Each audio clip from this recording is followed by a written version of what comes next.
Hello, welcome back. Today I'm going to be going through basically a beginner. If you've never lost weight, if you've never worked out, if you've never trained, going to be touching a lot of core concepts and principles and ideas that will hopefully help you save a lot of time and effort. So let's begin. I wanted to talk about all the little details and the big concepts and the smaller concepts that ultimately some people might be unaware of, or they might not have so much information locked down. So this is going to be like pretty long and thorough. And if you have the time, I think it would be very useful if you're someone that needs that. So let's just talk about metabolic foundations. And before we go into the more detailed aspects of it, it's just ultimately there is a law of thermodynamics. And that might sound like a big word, but it just means you can't eat more and think that it will just disappear into thin air. It will get stored into your body. So you have to be aware of that. The energy cannot be created or destroyed, only converted, and it literally gets converted into body fat. So the concept of a calorie deficit, I know that there's people that can debate that, and I think that's okay. I am the first person to believe that not everything scientific is 100% an absolute truth, but let's just say it's a really good indicator and it's a good tool to use and to study or to analyze. It's kind of like a measure, an invisible measure to get a sense of what we're inputting or what we're consuming. So naturally, that goes to say that if you claim to have tried everything and you have never tracked your calories, you should probably start. You should probably try it, I would say. I think it's a good habit. I don't think it's necessarily a negative thing. And like I say, if you consume an excess of these caloric units, then your body does something with them. And that's like a universal truth. So think of it this way. If you put too much gasoline in your car, it's just going to overflow. Your car it doesn't need the excess. So it would just be a waste. Now, if it had more of a tank, if they had like a balloon tank and it would just inflate, then that's what that's what our fat tissues would be. I don't know if that metaphor made any sense, but hopefully it did. Right. So then we have base metabolic rate and total daily expenditure. These are just concepts that, to put it simply, is BMR is like what you need to be alive. It's just the cost of running your body. Obviously everyone's different based on height and your lean muscle mass. So it depends, and it's not always so pinpoint. That's where you have to, like, you can't just insert it into a website and think, oh, that must be it. The number they throw at me has to be it. That's where the guess and testing aspect comes into it, where in order to truly know, you have to kind of observe. yes, there will be fluctuations in weight. There will be other aspects that contribute to the number going up and down. But ultimately, these are just concepts to kind of understand or to help calculate more or less why fat storage is a certain way and how to utilize what you consume. So, total daily expenditure is how you use those calories, if you will, or so they go hand in hand, like how much you need, like how many calorie points you use throughout the day without doing much, and then what you do, like your job or your working, your physical activity, non-exercise movement, even like digesting certain foods take there's caloric burn to them as well, like protein in particular. So you should be aware of these things, and if you aren't, just a quick Google search or a quick chat GPT will explain it very simply.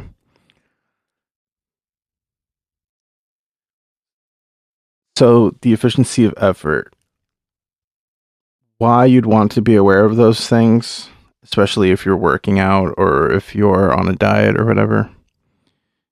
It's not going to be the 100% catalyst to why you would lose weight or why you would completely have a recomposition, but they are important. Obviously, you need to be aware of what you're putting in your system, and as far as food is concerned. So now we're going into the workout aspect, the training component. I wanted to touch on that because you have to have some kind of stimulus, whether it's your cardio or your strength training or just your regular day-to-day life. It does contribute, and everything has to be taken into account. So personally, I believe that people work out way too much, especially if you're looking for a body recomposition. You ever notice the gym guy who goes to the gym every single day and does the exact same workout, and it's usually like an hour long? And there's nothing wrong with that. Obviously, that's keeping them at their baseline or their psychologically, mentally it's really helpful, and it is obviously doing something for them. But when you start, let's say you're an obese person or you're overweight, a 60-minute workout of that nature is probably not good for you. It's not that it's not good for you, but it's not conducive to the recomposition that you're trying to do, because you're just simply not there. Like, it becomes an endurance exercise. What you don't want to do is work a 12-hour shift and then work out for 60 minutes. It's just, what I'm trying to say is your programming could be better. Your programming could be somewhere within the 15 to 30 minute. Honestly, if you're completely inexperienced, if you've never done anything, even a 5-minute workout can have better effects than just doing an excessive 60-minute super intense workout where you wouldn't be able to recover. And then the problem is doing it the day after that and the day after that. If you were to do the 60-minute thing, then you would need to properly recover from that. So that might seem crazy to some people, but recovery is a incredibly huge aspect, and so is the type of stimulus that you choose. I personally believe that if you were able to do a 15-minute with very good form and good effort,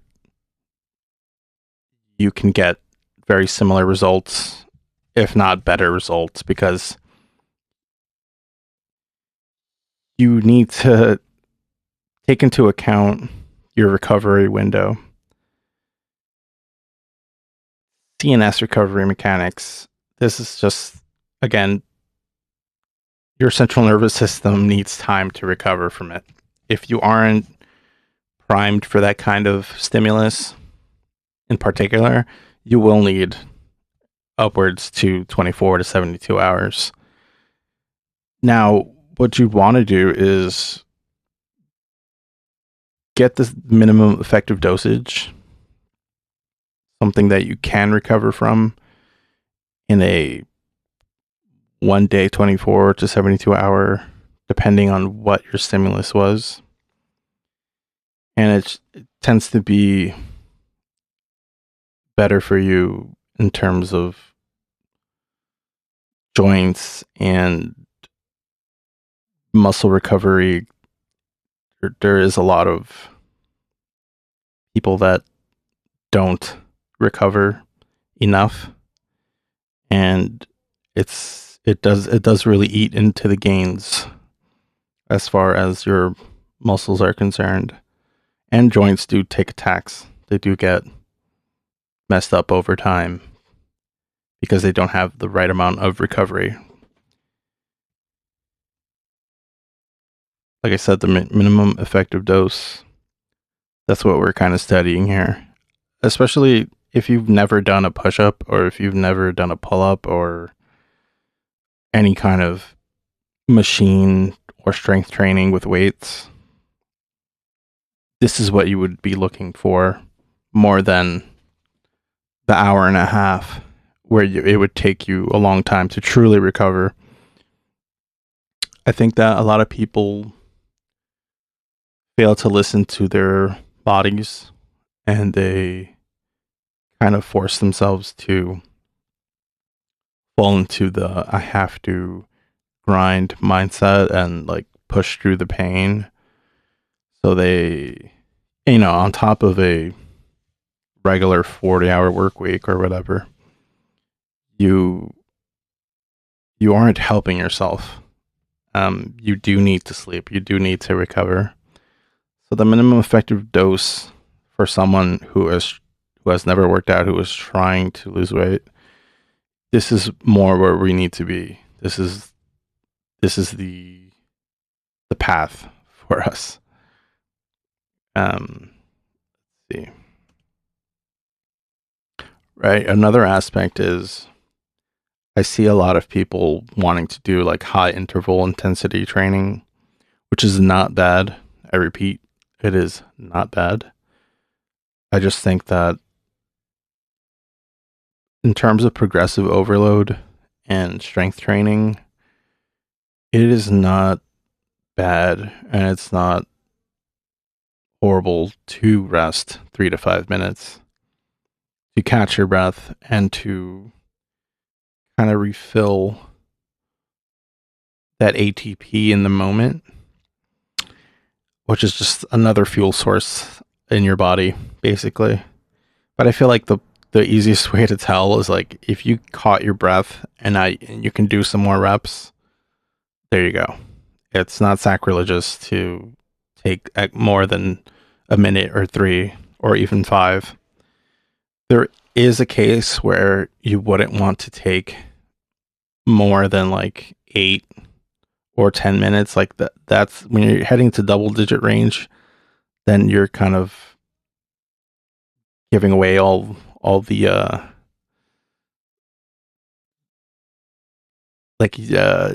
you're warmed up, you're warmed up and you're kind of cooling down at that point. So yeah, you gotta just avoid the fatigue trap of thinking that you have to do it after 60 seconds. If not, all your gains will just completely vanish. That is not the case. You definitely especially if you're untrained, or you don't have the experience, there is nothing wrong with catching your breath, composing yourself, and getting some more exercises in. Like I said, exceeding 10 to 12 will definitely not help. It will contribute to injury potentially, like um your joints and your tendons probably won't like it. So be wary of that. ATP resynthesis. Yeah, basically it's just your body has certain fuel sources and you can replenish those, and it's not a bad thing. All the carbs that you eat, all the protein you eat, it stores up as this certain uh, quality in your body, and scientifically it's known as that. We can feel it just because you know that you have that, whatever you call that, just energy in general, and you can feel it after, even if it's just catching your breath, you can feel that you get that energy back after a certain amount of time. There's a difference between the 30 seconds and the 3 minutes.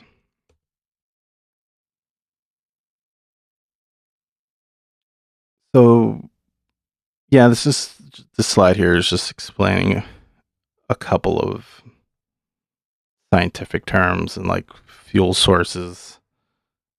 Um, for the person who's just starting, this isn't really that important to know, but there are different fuel sources that within your own body kind of dictate how much you have to give or what's in your fuel tank.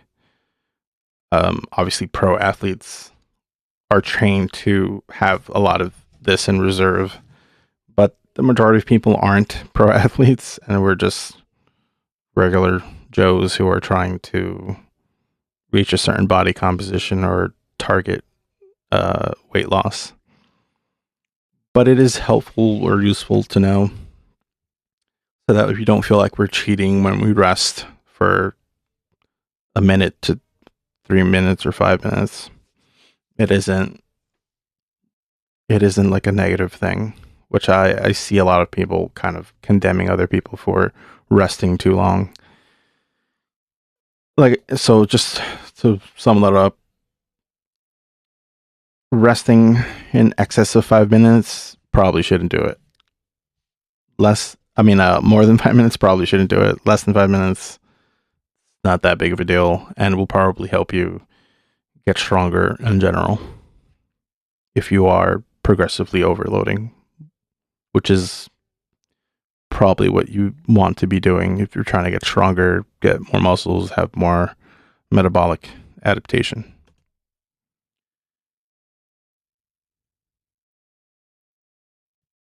So the metabolic trap, why grinding, starving, and endless cardio are active weapons fighting against your physical architecture.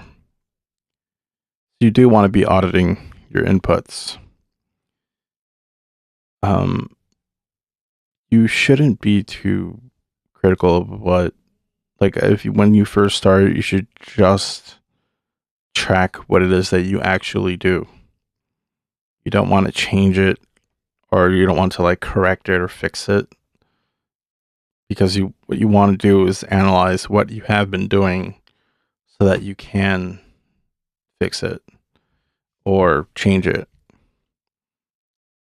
So locate the baseline, locate what it is that you've been doing, so that when you get all this information and you understand the quality of the calories and the macro analysis, basically how many carbs were you actually eating, how many grams of protein were you actually consuming, you can kind of get an idea of like why your body reacted a certain way. And it's just a good thing to just be honest in tracking in general, because you're only cheating yourself if you lie. And if you put numbers and you put things that aren't true, it's just going to be hurting your own gains, your own goals. So being honest is 100% required. Do not lie. It is a waste of time. You don't want to waste your time. And so then we move on to auditing your outputs, which is, like I said, fixing what you're consuming and being aware of it. Being aware of it is the first step.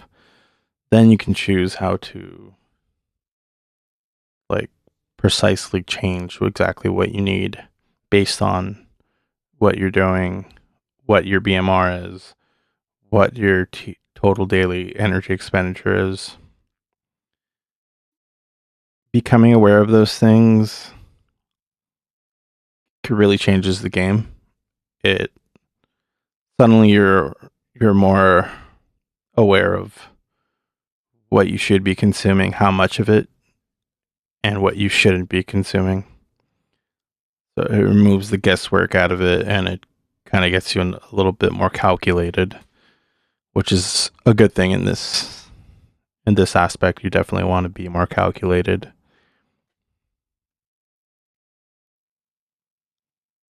Okay, so here's a few concepts to look at.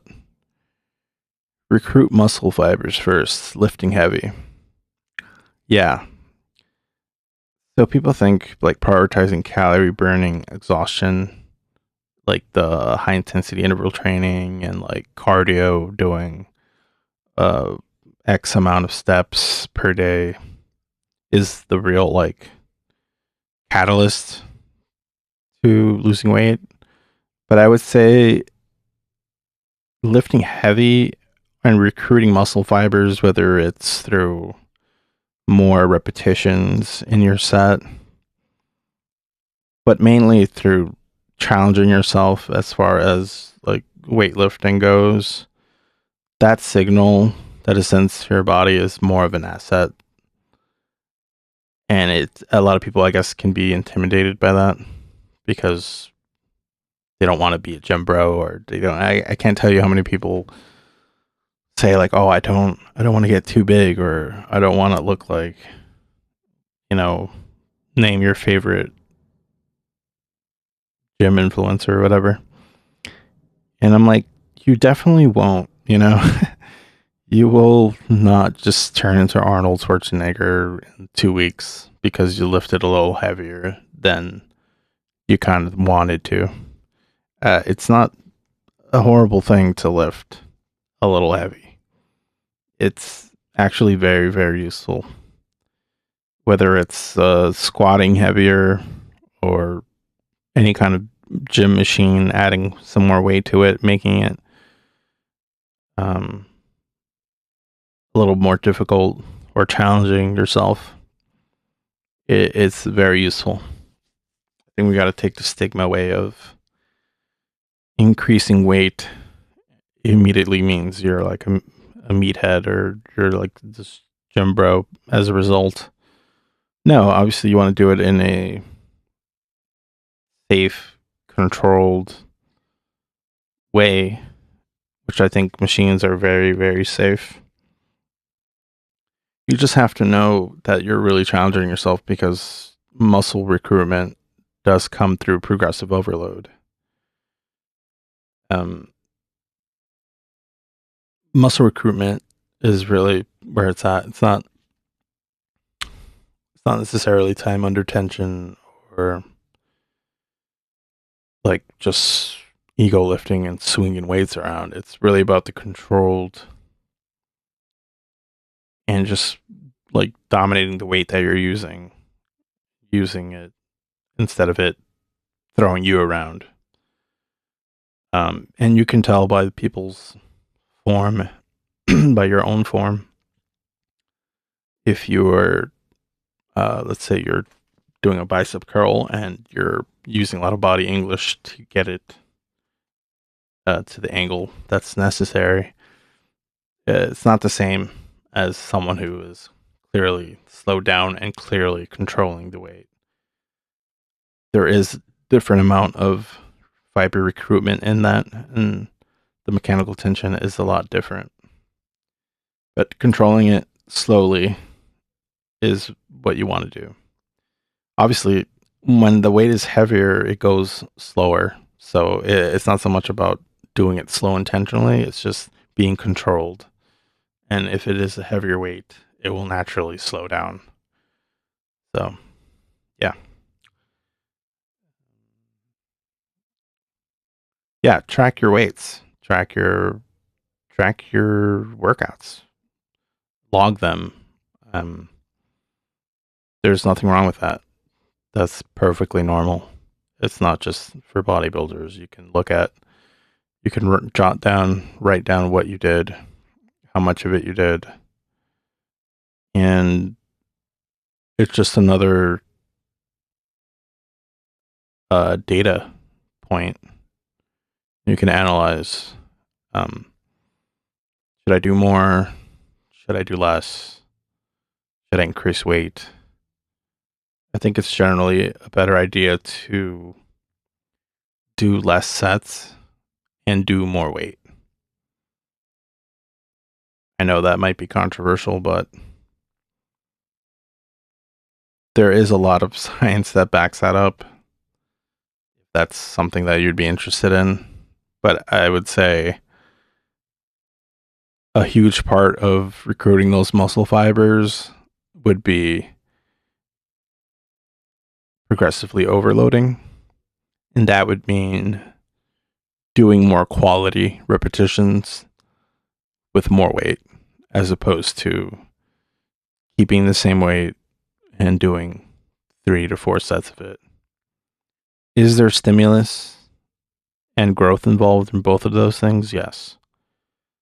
Is one clearly more time efficient and some would argue more efficient overall?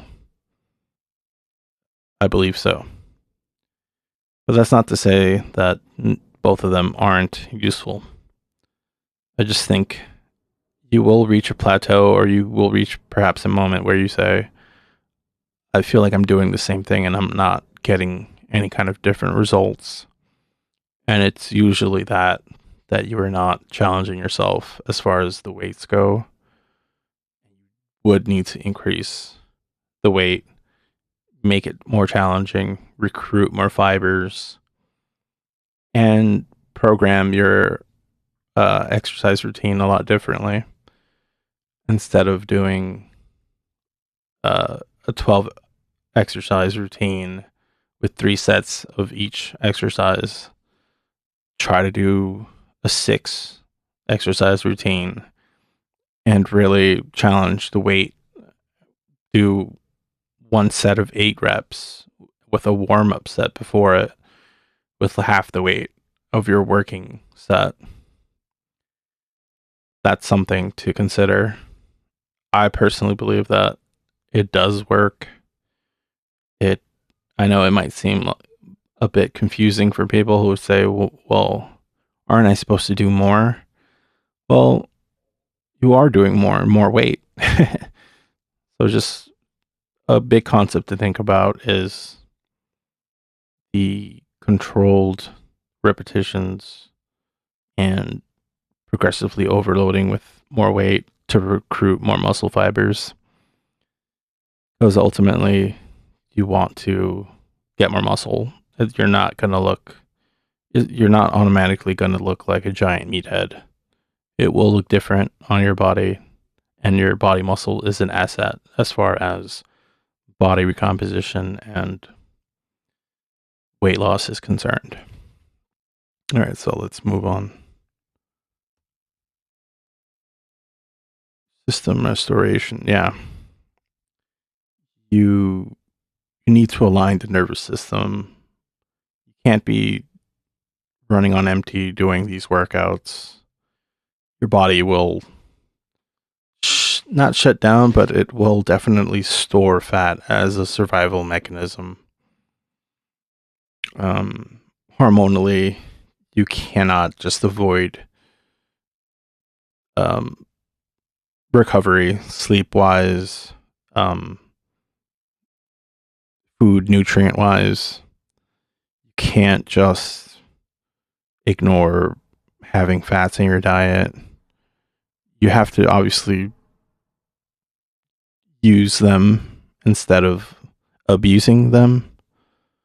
And that's a huge paradigm shift to burn the energy that you need, but to be more selective in what energy you're actually consuming. To treat sleep and your hormone health as something very important, because they're going to be the true catalysts of change. Is depending on, yes, how well your stimulus is, how good your workouts are, and how good your dieting is. But if you don't get your recovery, your sleep, and your hormones intact, your cortisol levels will rise. Your body will retain fat. It will not adapt. It just goes hand in hand. The alignment of the nervous system, basically. If you're doing all this exercise and all this stimulus, and you're not taking this part into consideration, you're taking 2 steps forward and 1 step back, consistently, and you will consistently get inconsistent results as a result of that. So just something to think about. Yeah, recovery priority. Rest is not compromise. 2 steps forward, 1 step back isn't progress. Yeah. Especially if you are a working person and you do have like responsibilities to that degree where you are physically demanded to stand up, do manual labor, or just even an office job, 12, 16-hour shifts. You have to treat recovery as important as the other aspects of it. Because it's just the best option. It literally is the best option. And it's another thing that people get guilted into not resting adequately, and we're like tricked or manipulated into thinking that 4 or 5 hours is good enough and you can just grind it out, or you can just hack your body with 4 or 5 hours. I don't think that's true. I think your circadian rhythm exists for a reason. And there could be someone who just really just only gets 5 to 6 and feels much better. And it's just a matter of being aligned with how you feel, regardless of what anyone says. So if you're good with 5 or 6, then you got to trust that you mentally feel good about it, and hopefully physiologically you also feel good, and the results and the progress also backs that up. But if it isn't, then maybe you need 8 to 10, and you shouldn't let anyone guilt you into thinking that's too much sleep. Most of your recovery and most of your gains, most of the things that happen while we're sleeping are really important. We're just not aware of them because we are asleep. So the noise versus absolute truths. There's like an ever-growing trend of this exactism, I call it, which is just people like obsessing over very small, minute ideas, concepts, or like details that really probably don't make that much of a difference. It's just really good rage bait or engagement farming for their content. And the reality is that it's just more confusing noise for people, especially people who don't have the experience and that are looking to get informed about these topics. So, for example, it's the trap of exactism would be like obsessing over a micro angle of a shoulder exercise, where the absolute truth is that you should be just focusing on progressive overload and lifting heavier, and that maybe that 5-degree angle won't really make much of a difference.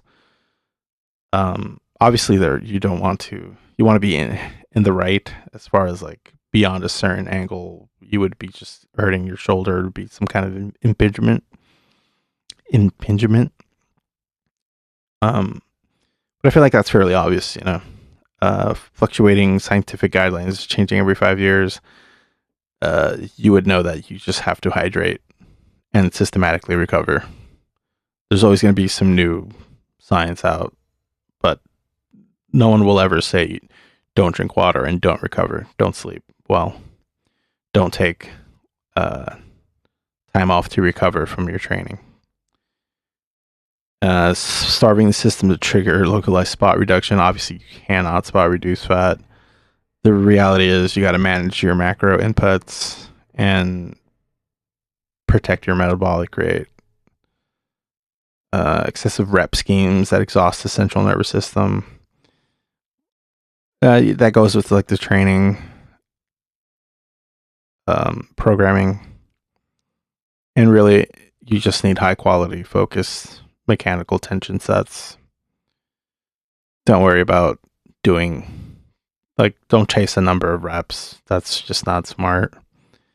It doesn't matter if you did 100 reps of anything, if in reality you could get better stimulus by doing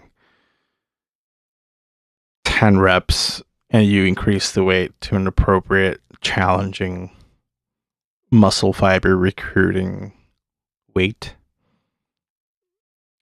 That's really where you want to be.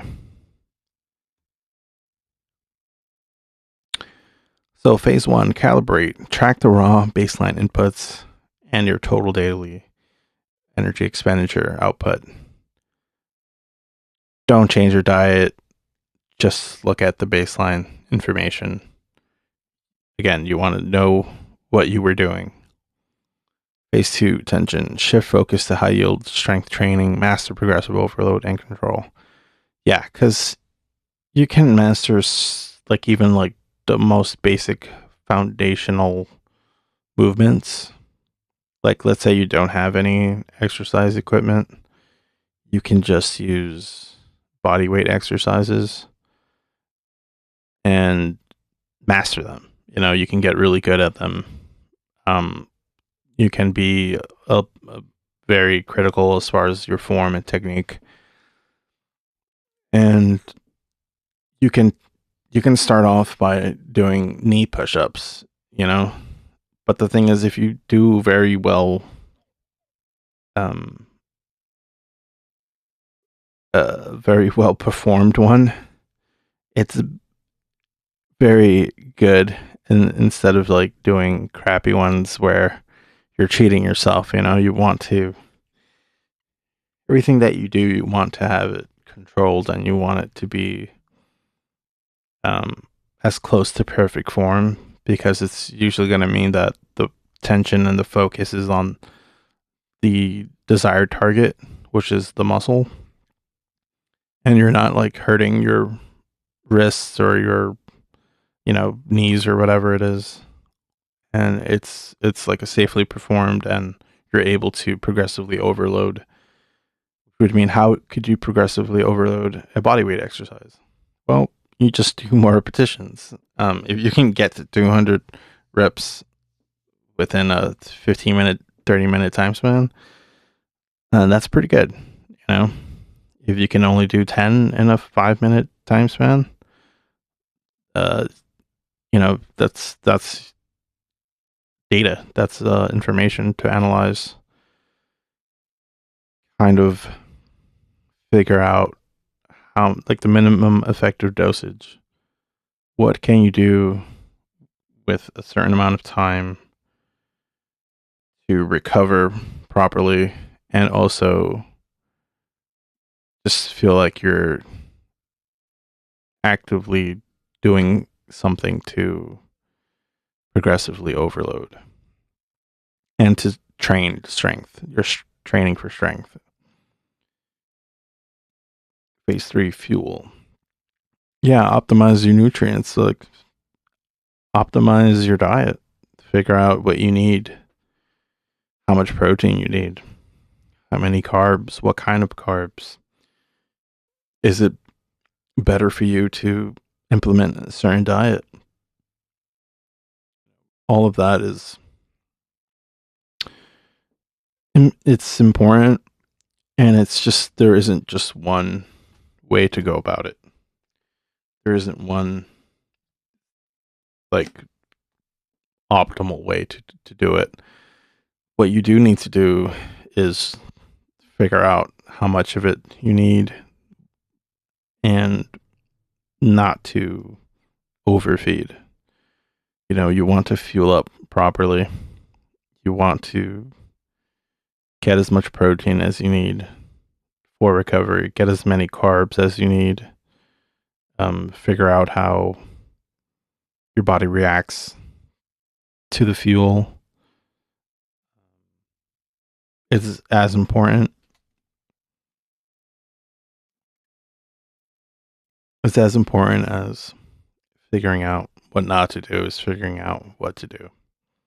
Figuring out what you should be eating as opposed to what you were eating or what you shouldn't be eating. And then lock in the routine for continuous, predictable, and permanent transformation. Yeah. I think that's in part a huge part of sustaining or sustainability is, okay, you know, let's say I just started working out. I can't do this every day because my body just won't let me do it every day. And it's fine. I think that's the smart way to do it, is to say, hey, I've never done this. I need more time to recover. I need to listen to my body. I would hope, I'm trying to convey this to people, that they need to listen to their body, and not everyone recovers the same way. We're not all going to recover within one day and be able to do the next thing. You know, you need to figure out how much you need to produce a stimulus, recover from it, and then hit something again, whether it's however your split is. You know, if you have a very basic split, I think that's okay, especially if you're just starting. You have upper, lower. That's, 2 days out of the week. But recover from the initial phase first, from the first workout, whenever it is. It's whenever you start, it doesn't matter. In that 7-day course of the week, don't be afraid to break the routine and say, oh, well, today I need 3 days of rest, or I only need one, I can go again. But don't lie to yourself and go when you're still sore, you're still recovering, your body's still in need of all those resources to recover from it. And then you would be going with a half full battery to do another workout. And then it just, it doesn't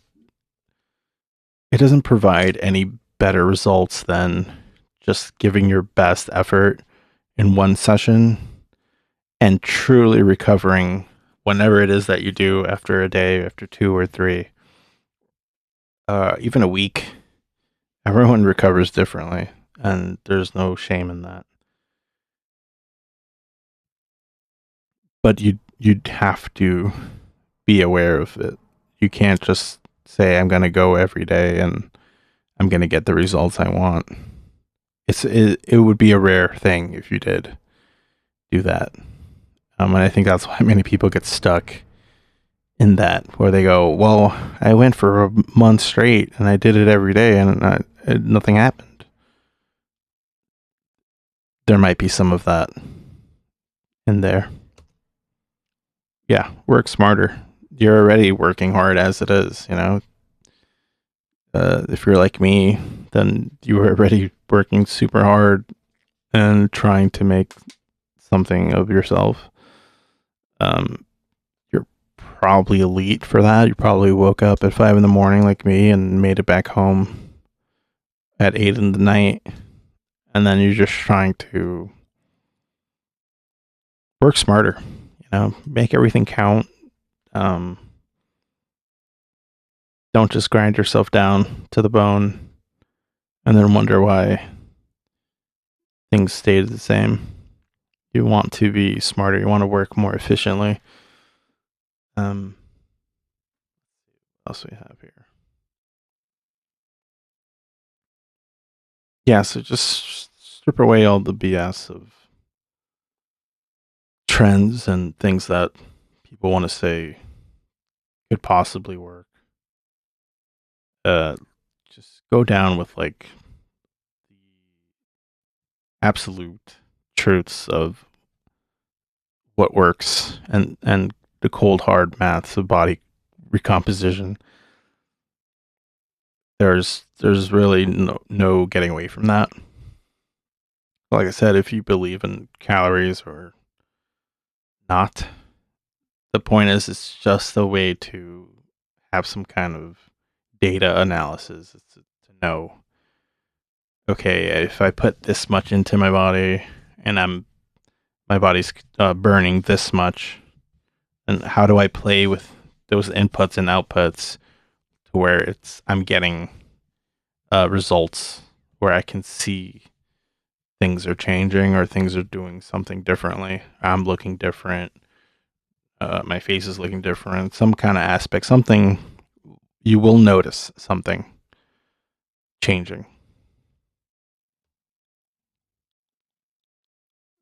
We're talking about the macro allocations and the quality, protein quality and quantity. Very important. Pretty important, I would say. Just like carbs. Don't let anyone fool you into thinking carbs aren't important. They're both very, very important. Protein, you need those amino acid profiles for protein synthesis. You do need a certain amount. You will notice when you don't have a certain amount. And you get to that point where you start observing certain details of your body if you are consuming the right amounts and if you have a certain genetic profile where you can see certain muscles increasing in size or the profile of it looking different. If your body fat gets down to a certain percentage, you can see different things happening, as opposed to when you do have the protein quantities and when you don't have them. They will become apparent to you. Same thing with carbs.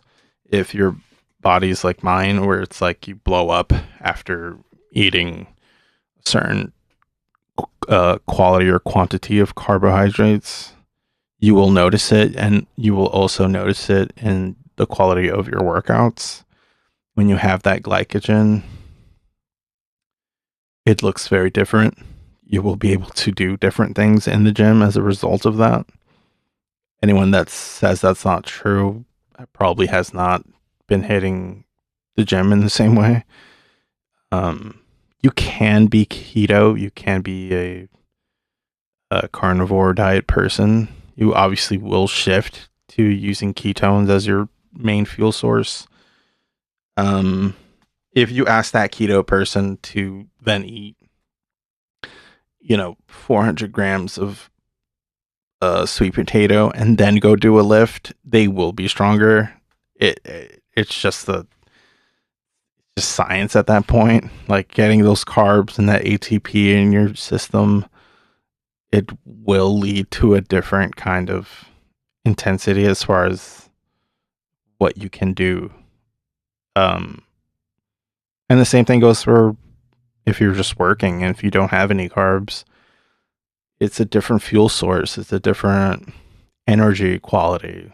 Um, how can I don't know if it's like having a hybrid battery and just running on the battery aspect instead of like putting a little gas in there and then suddenly your car just runs a little differently. Whether you believe it's more efficient, less efficient, it does run differently. So just keep that into consideration. Right. So saturated fats and hidden calories. This is where the tracking component comes into play.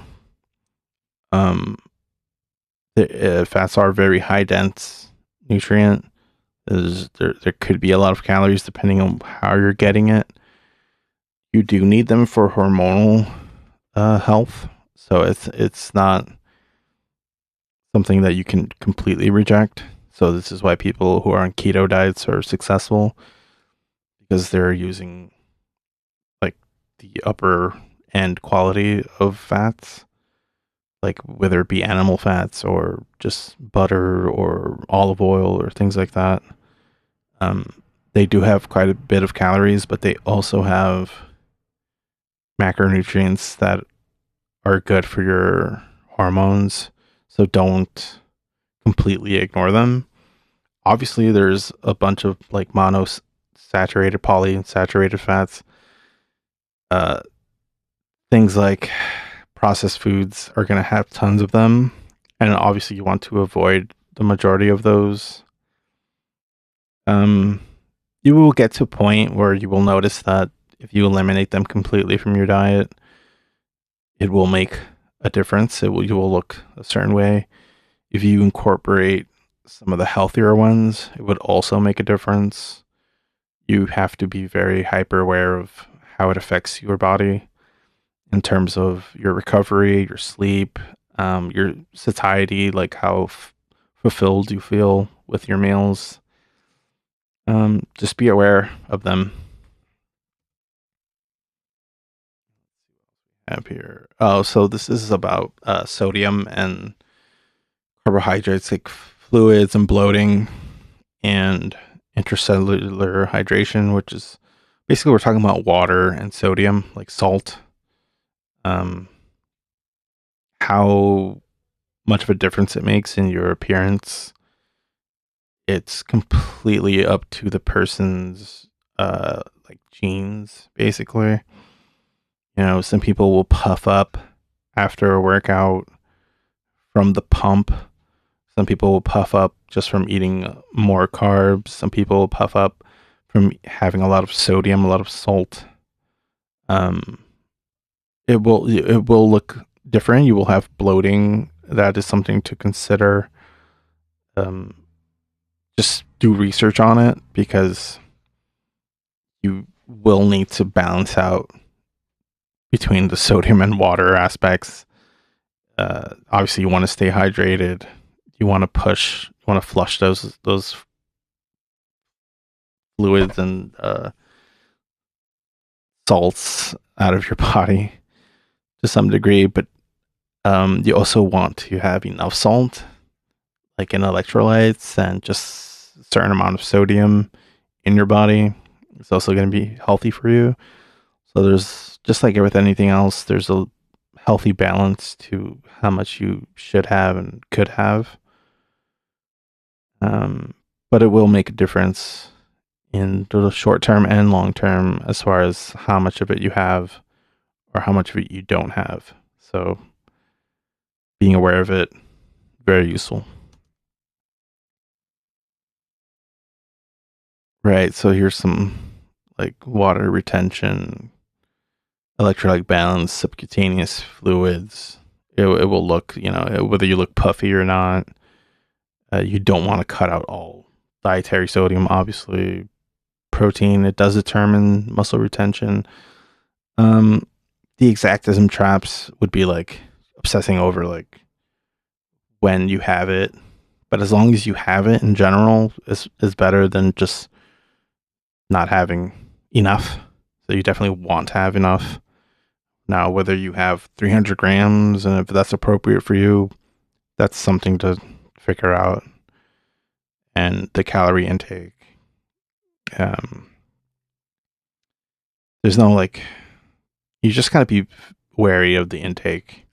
You can't always rely on like, oh, metabolically magic. Like, there isn't just certain foods where it's like, well, I'm just gonna have these and that's it. I don't have to think about it. There is a thought process behind it. You do have to be aware of how certain foods react, how you react to certain foods, and there's no way about it. Not everyone has a perfect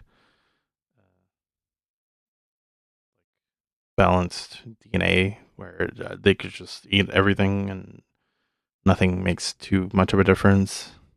Some people do, and that's fine, but if you aren't, you should be aware of how carbs affect your body, how certain proteins affect your body, obviously certain allergies, certain conditions that you can have. If you're diabetic, if you have certain medical conditions where you can't eat certain things, you just have to be more aware of these things. Low carb training. So this is something that I would say is interesting for people who want to avoid carbs. Like, I have done a lot of like fasted training, and I do believe in fasting. I think fasting is very important. I think naturally we obviously fast when we sleep. We don't eat in that window. You should really use carbohydrates appropriately. And there is a part of me that understands that if you have 300, 400 grams of carbs and you don't utilize them, that could be something to look at.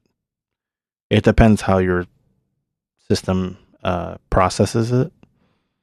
Mine, for example, I will look bloated for a day or two if I don't use it. Even if I do use them, like if I do have a training session, I will still look bloated. And I definitely am someone who's hyper aware of how to utilize the carbs when I do consume them. Other days when I have less, when I'm not training, yes, because for me, that is just something that I've figured out for myself. Will I have a different kind of training regimen if I'm having different levels of carbs? Yes, that is also true for me. Are there days where I even will avoid carbohydrates? Yes. That's because I've also done keto. I've also done fasting. It just, again, it just happens to be how my body reacts to certain carbs, and it's really just like a visual thing for me. Sometimes I don't want to look very puffy and inflated. Um, do you have to believe in that? Not really. It's just something to be aware of, as with anything else. But the main gist of it is that use the carbs, don't abuse them. That's, if I can leave you with one tidbit of information, just be aware that you can use carbs for positive.